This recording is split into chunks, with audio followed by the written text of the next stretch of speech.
Welcome my friend. Today I am going to show you how to replace your hard disk with SSD. So let's get started. Here I have a 256 GB Samsung SSD and HP Pavillion Workstation. Unplug your battery, remove all the screws, remove the back panel,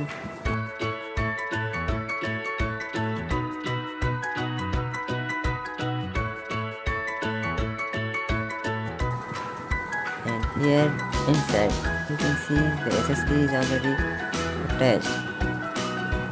Remove the ribbon and remove the SSD. Plug in the new SSD. If you don't have screw holes for the new SSD, you can use a double side tape to fix it.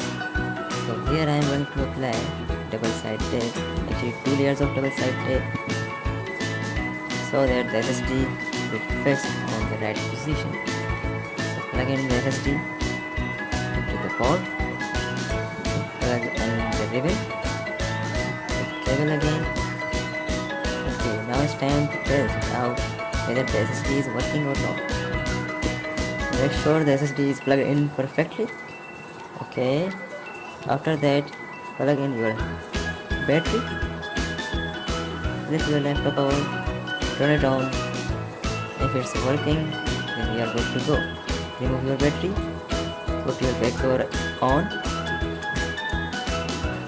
and check it again. Plug in your battery and check whether it is working or not. And here you can see the SSD is fully functional. If you like this video, please subscribe and share it with your friends. Thank you for watching Microelectronics.